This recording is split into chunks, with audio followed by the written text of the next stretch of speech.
kind of an interesting looking something more than just a plank or two, maybe a structure. That could be where the treasure's hiding. I detected gold. Wow. After centuries of mystery and countless failed attempts, the Oak Island treasure may have finally been uncovered at Smith's Cove. For generations, treasure hunters have braved traps, scary obstacles, and heartbreak in search of this elusive fortune. This is it here. We got something going on here. Now, shocking discoveries suggest the secrets buried beneath Oak Island are more extraordinary than anyone imagined. Could this be the moment the world has been waiting for? Join us as we dive into the thrilling details of this monumental find at the Oak Island treasure. Gold tunnel under borehole DN 11.5. In episode 15 of season 10 in The Curse of Oak Island, while Rick Lagina stepped away from the expedition to catch his breath, Charles Barkhouse and geologist Terry Matheson took over the operations, beginning the drilling of a suspected entrance to a treasure cave, borehole DN 11.5. The borehole DN 11.5 was not just another pit. It was located within the so-called treasure zone, known for its hints of high gold concentrations and the mysterious presence of trapped air pockets, so whatever lay beneath could change the whole expedition. DN 11.5 is actually within the so-called treasure zone. After long hours of working, the drill had finally reached the crucial depth between 80 and 120 feet, right where many believe might hold secrets of the fabled treasure. Everything seemed to be going well, as the drill operator reported that the borehole was now at 78 to 88 feet, inching closer to the unknown. We're down DN 11.5, we're down 78 to 88 feet. The team seemed excited until a sudden shift interrupted the moment. The operator shocked everyone when he said he had just struck some form of resistance around 90 feet below. Swing, as if the drill had breached something unusual. Could this mean they had stumbled upon a hidden chamber or a cavern deep underground? The operator confirmed that there was indeed an open void below, and at that moment the team knew that they had stumbled on something that required urgency. So Charles reached out to Rick and Marty. It was time to get back to the site. Within moments, the Lagina brothers arrived. Mike, the drilling operator, described to the now complete team how, at about 90 feet, he felt the drill rods push through something different. Beyond that point, there was an open space, a void that stretched about 1.5 feet past the rods. What had he just broken into? Was this finally the breakthrough they had been waiting for? The discovery aligned with previous findings in boreholes DN 12.5 and DN 13.5, all forming a clear path along an east-west line. This hinted at something more than coincidence. They had to confirm it. The only way was to pull the core and inspect it. Hours passed and the team pushed on. The core was brought up, revealing sections of wood embedded deep within. I don't think it's likely, but maybe we see something. Terry leaned in as he noted the solid chunks intertwined with the surrounding material. Carefully, a small piece of the wood was extracted for testing. The sample needed to reach the lab quickly, where it would be analyzed for signs of metals or other telltale clues of human activity. By the time Rick Lagina and Craig Tester arrived at the Oak Island Interpretive Center that afternoon, the tension had only grown. They met with Laird Niven and archaeometallurgist Emma Culligan for the eagerly anticipated report. The XRF analysis from DN 11.5 confirmed their hopes. It pointed to a tunnel, and not just any tunnel, but one that seemed to align with the garden shaft, an area known for its potential treasure hotspots. This new lead could be the breakthrough they needed, an entrance to the secrets Oak Island had kept for centuries. Over the next 24 hours, the wood sample was meticulously dried and analyzed. Emma used the X-ray fluorescence spectrometer to scan the material, and the first results were predictable as they revealed traces of iron, manganese, titanium, calcium, potassium, and aluminum, materials common to Oak Island's rugged landscape. But Emma re-examined the data and discovered something new. Gold. It was faint but undeniably present. This wasn't just another natural deposit. It was a rare find, an outlier that defied easy explanation. The combination of gold in the wood sample and traces found in the surrounding water suggested a connection. Two different modems, if you will, in the wood and in the water. That's fantastic. Yeah. This might be the first breadcrumbs on a trail long buried. The Laguna team's search was far from over, but for the first time in years, the possibility of uncovering Oak Island's elusive treasure felt closer than ever. Season 11 promised to unveil even more astonishing discoveries. Ceramic ware on Lot 5. In the first episode of Season 11, the team investigating Lot 5 realizes it might not have been a home like they originally thought. If this was a dwelling, it should have a foundational wall. Instead, it seems to be a place where things were left behind, much like the money pit. They start digging through a round hole marked with stones by the island's first owner, Robert Young, who believed it was important. While digging, Fiona uncovers some broken red pottery stuck in a rock. I think we found some redware. This piece was different from what they had found before. It had a purple glaze on the edge and a darker glaze inside. Laird, after looking at it, believes it could be from the 1600s because of its design and use. In general, it can get into the 1600s. Laird admits he has never seen such an old pottery piece before. However, redware was used to transport goods to Europe and North America in the 17th and 18th centuries. Since this pottery comes from before the area of the money pit, it raises questions about what this site was used for.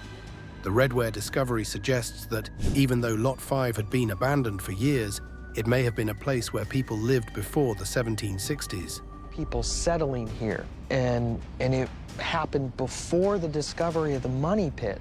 The team keeps digging and finds another pottery shard.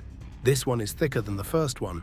Laird identifies it as coarse earthenware, likely much older and in better shape.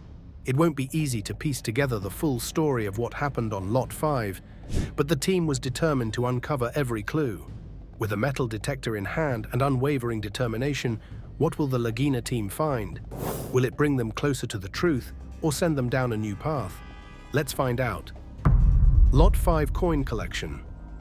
Still in episode 1, Rick and Gary focus on areas marked by metal signals around Lot 5. Using a metal detector and digging tools, they start searching for hidden treasures. As they dig into one marked spot, the metal detector picks up signals of something heavy and close to the surface. After some careful digging, Laird discovers an old coin, an exciting find to kick off the season.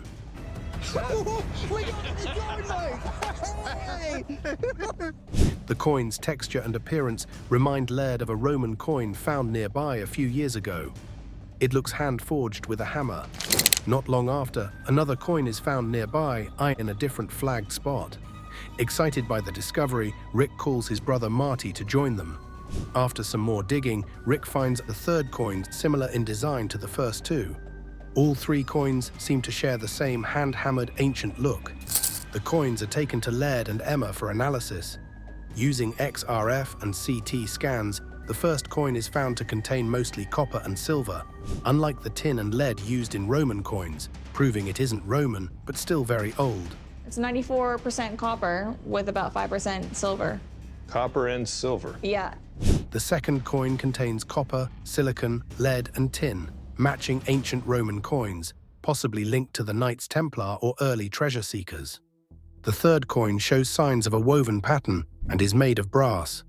Emma's tests reveal that it's a French denier, dating back to the 13th century, similar to another find from earlier seasons. The team wonders if this French coin could be connected to the French barter tokens once used on the island. The next day, the team continues their search in the marked area, and Craig uncovers an iron piece that looks like part of an old map. It's collected for further study. Later, another coin is found under some debris, making it the fourth coin of the episode. Experts suggest it could be Roman, and like the others, it's hand-hammered and well-preserved. While the team didn't expect to uncover Roman coins, they were even more shocked to find French artifacts in the same lot. Metal stamp found 100 yards away from Lot 5. In episode 2, Rick and Gary continue their search with the metal detector, hoping to find more hidden coins. After some digging, they uncover a large metal strap buried in the damp soil. Gary suggests that the strap could be part of a decorative item, possibly broken off from a chest or box. Another possibility is that the strap could be connected to the many coins found nearby, perhaps pointing to a buried box or chest that was moved across the area, with coins falling off in the process. A few minutes later, they find another metal object, this one a thick, heavy piece of iron. Gary notes that it looks like a rose head fastener, and like other pieces they've found, it's hand-forged and old. And this looks like it goes down like to a point there and then... If the theory is correct, this iron piece could be part of a structure that was once assembled and possibly buried near the circular depression.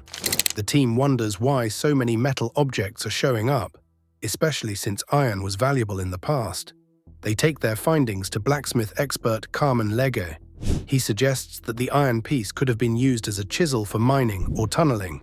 If that's right, it might have belonged to the people who originally hid the treasure or built the tunnels.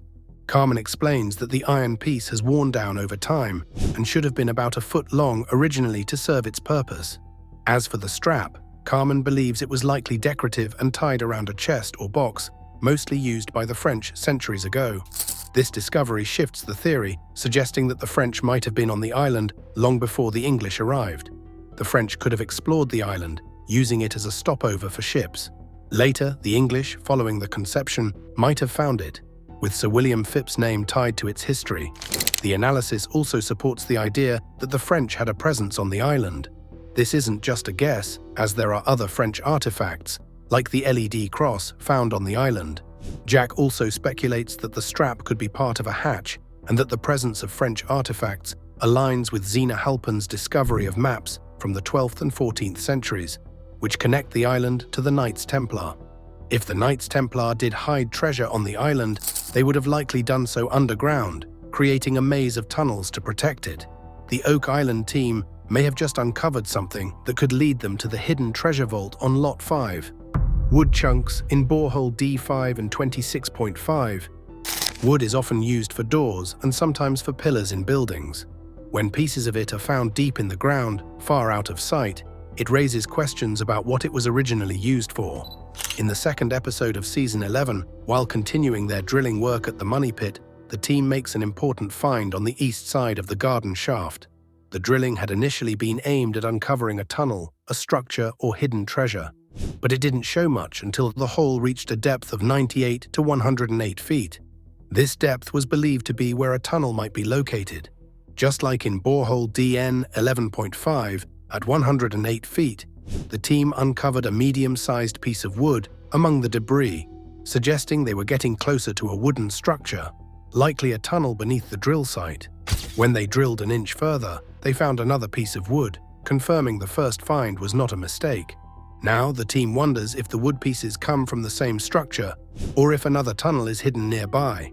They also question if the tunnel goes directly under the garden shaft, possibly leading toward the baby blob, or if it's part of a different structure that leads away from it. The only link between the wood and the garden shaft is that it matches samples found nearby, suggesting the wood might have come from the same type of tree. At 105 feet deep, another sample was taken, but these pieces were smaller and the soil was grey, indicating they had reached the tunnel. This spot, according to the drilling map, is close to where treasure may be buried around the garden shaft, and the discovery of these wood pieces supports this theory. The map shows that the tunnel leads straight to the garden shaft, suggesting it was built by someone leaving something behind rather than by those searching for treasure. At 111.5 feet, the team finds several pieces of wood in the debris, showing they are about 107 feet away from the target area. The wood pieces appear to be from floorboards or a fallen ceiling, which leads the team to follow the tunnel detection holes to pinpoint the exact direction before they extend the garden shaft. 2 wood samples were taken from boreholes DN12 and D5N26.5 and sent to Emma for analysis. The goal was to see if the wood came from the same tunnel or if another unknown tunnel existed under the garden shaft. Well, we definitely have the tunnel. I mean, this is... After checking, Emma found that the wood was from the same tunnel. It contained potassium and aluminum, but there were no signs of gold, silver, or other precious metals. However, she did find palladium, which was unexpected for that depth. This suggested the wood may have been used in the preservation or refinement of gold treasures. From Moya's perspective, the presence of palladium points to the possibility of gold or platinum deposits nearby, most likely under the garden shaft. However, these wood pieces are nothing compared to what was found next. Iron artifacts on the shoreline of Lot 5. Gary and his team might not have uncovered the treasure yet, but Oak Island continues to reveal its rich and mysterious past. Each rusted nail or broken tool could hold clues to a centuries-old secret. Their search never stops. In Episode 4, Gary and Peter carried out a routine metal detection near the beach, just a short distance from where archaeologists were busy working in Lot 5.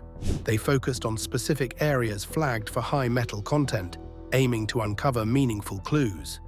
Gary explained that the flags were positioned to align with the circular feature in the center of Lot 5, suggesting a possible connection. Gary also noted that artifacts found near the beach might differ from those in the archaeologist's zone, though they seemed linked. The beach was likely a hub for trading goods, with ships and boats transporting treasures and valuables. During their first search, Peter dug at one of the marked spots, while Gary used a shorter detector for quicker results. Not long after, they found something intriguing: a long iron piece with a triangular head and a sharp tip. Gary identified it as a cribbing spike, a small fastening tool not commonly found on that side of the island. He noted it appeared to be made of wrought iron, resembling other metal artifacts previously discovered. While it's just a theory, the spike might have been used in constructing either the circular feature or the rectangular foundation in Lot 5. It's also possible it played a role in building wharves or ships, as Oak Island's history includes boat construction. Cribbing spikes, typically used to join two pieces of timber, were essential in shipbuilding and may have even been used in creating the island's underground tunnels and structures. Shortly after, the team made another exciting discovery: an old piece of iron that might reveal more about the activities in Lot 5. This find was different from the first. The iron had a large, uneven hole in the middle, shaped perfectly for a human hand to grip. After a closer look, Gary suggested it was likely a handle attached to something, but what could it have been? It might have been part of a tool used for digging, or perhaps a simple instrument made during an earlier era, though it didn't entirely seem man-made. Gary noted its resemblance to the handle of the Spanish scissors found by Dan Blankenship in a previous season. But were also of Spanish origin. To confirm its purpose, the artifact was sent to the Interpretive Center for analysis by metal experts Carmen and Emma. Carmen Legger examined the handle and agreed with Gary's theory. He concluded it belonged to a pair of ancient scissors, possibly dating back to the 16 or 1700s. Carmen explained that the missing hardened bits were the areas where the scissors had been welded to the iron. When placed alongside the Dan Blankenship scissors, the similarities were undeniable. However, Carmen pointed out that this handle was much older than the scissors in storage and might be linked to the time when the circular feature was built. Could this handle be a clue to what lies buried within the circular feature? To dig deeper, the team expanded their search and uncovered a centuries-old foundation. Along the way, they encountered relics that hinted at secret military activities. Rectangular foundation discovered close to Lot 5. In the same episode, the team continued their work alongside the archaeologists, focusing on the arch and the rectangular structure buried near the center of Lot 5. The team estimated that the rectangular feature was built in the 1700s, close in age to the circular depression at the heart of the lot. The big question remained: were these two structures built at the same time, or did one come before the other? Evidence suggested the rectangular foundation might have been inspired by the earlier circular feature, which was dated to the 1600s, about a century older. Helen, a seasoned archaeologist, noted that in her 40-year career, she had never encountered a foundation quite like this one. It seemed almost unique, as though it had no equivalent. While carefully excavating the foundation, Jamie uncovered a large piece of creamware, similar to what had been found in the circular feature. She identified the creamware as having been made in 1762. So that's the creamware. That's the stuff that was first made in 1762. If her assessment was correct, its presence in both the rectangular foundation and Lot 5 strengthened the idea that secret military activities might have taken place there long before the money pit was discovered. Excited by the find, Jack suggested that a complete piece of pottery could reveal more than scattered fragments found at different times. As the team kept digging, more creamware pieces from the mid-1700s emerged, along with the fragment of a porcelain teacup, a rare and valuable item from that era. Helen and Alex observed the rectangular foundation closely and theorized that the two features on Lot 5 were likely present long before Charles Morris divided the island into 4-acre lots in 1762, or even before the money pit was discovered. Helen noted that the rectangular structure was once a rock-lined pit covered with stones. The middle section of the foundation, filled with loose rubble, appeared to have been tampered with and did not form naturally. The uneven rubble raised doubts about the structure's original purpose and construction date. Helen remarked that while the surrounding edges of the foundation were intact and well proportioned, the center looked rough and neglected, as if the feature was built around something rather than on its own. This discovery hinted that the rectangular foundation might be concealing something significant, raising new questions about its purpose and the secrets it could hold. Earlier in their search for answers, Gary's team used advanced technology to uncover hidden mysteries. What they found beneath the yellow, blue, and red anomalies in the money pit resembled this rectangular foundation. Could there be multiple treasures waiting to be unearthed? Scientific report of an anomaly at Money Pit.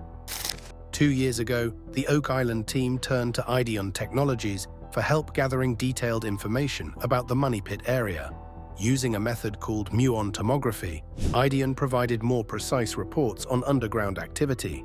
The process involved placing 14 sensitive cameras into boreholes around the money pit. These cameras, set at depths between 80 and 250 feet, monitored underground movements and structures for over 2 years. The main goal was to identify tunnels leading to the money pit, underground vaults, empty spaces, and areas of high density that might hold treasure or clues to its location. Ideon's team later transformed the collected data into easy-to-read images and maps. The imagery showed a mix of colors: yellow for neutral zones, blue for low-density areas, and orange and red for high-density anomalies, which were of particular interest as they might indicate treasure or valuable metals. Even the blue zones couldn't be ignored, as they might hide tunnels, vaults, or chambers. In Episode 5, the team analyzed the imagery and found a significant high-density anomaly 65 feet beneath the money pit, within the garden shaft. Below it, at 112 feet, they identified a low-density zone, and at 85 feet, another notable high-density anomaly stood out. Deeper still, at 230 feet below the money pit, another anomaly hinted at something extraordinary. The high-density areas, untouched since Dumas' operations, were now prime targets for exploration. The findings suggested that the team might need to shift their focus, as there could be more than one treasure hidden underground. In one of the low-density zones, Borehole L15 uncovered what the team called Aladdin's Cave, adding weight to the theory that these anomalies hold something extraordinary. Amidst the mud and debris, Gary's discovery revealed a mysterious ancient iron wedge. Could this artifact hint at untold riches beneath Oak Island? What secrets might it hold? And could it change history as we know it? Metal wedge in the garden shaft. Gary's remark, "Where there's muck, there's money," seemed fitting after the discovery of intriguing materials in the muddy debris collected from the garden shaft by the Dumas crew in Episode 6. While the construction team focused on drilling operations in the shaft, an alternative plan was devised to sift through the debris. The material was gathered into a truck and transported to a neutral site for examination. Gary and Charles took charge of sorting through the heap, using a metal detector to search for any signs of valuable iron artifacts. Before long, the detector's steady beeping led them to a find. Digging into the thick mud, Gary uncovered a large, flat-surfaced iron piece, a metal wedge. Charles speculated that the artifact might resemble the head of an axe attached to a wooden handle.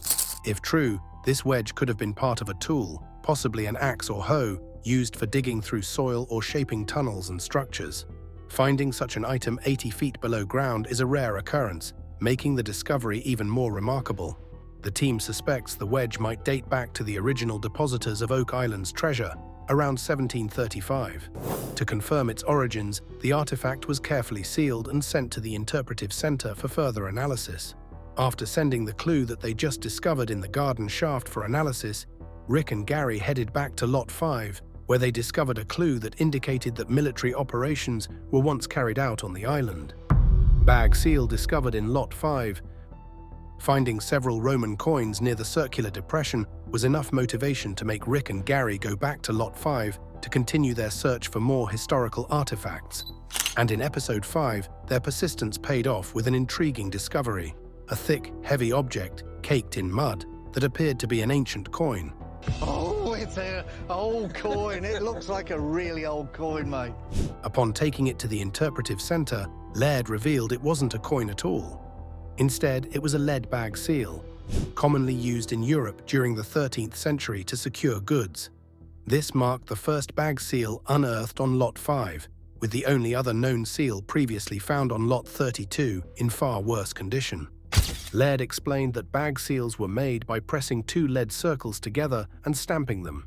When examined under X-ray, Emma confirmed it was composed of lead with small amounts of iron and copper impurities. Some iron impurities and a little bit of copper. What made this discovery even more exciting were the faint inscriptions visible on the seal, which spelled K. After further analysis, Emma linked it to J. Lloyd Parker and Company of London, a company active in the 1700s that specialized in sealing and shipping large quantities of goods. Research suggested that Lloyd Parker and Co. might have supplied Oak Island with items such as cloth, weapons, tools, or medicine, possibly as part of a covert military operation. Interestingly, the company was also referred to as Army Parkers, hinting at a connection to the British military. Laird's deeper investigation uncovered an 1808 entry listing the company's address in London. However, the archaic style of writing on the seal suggested it could be much older. For instance, the letter J appeared where an I might have been used, indicating the seal could date back to the 1500s, when such lettering conventions were common.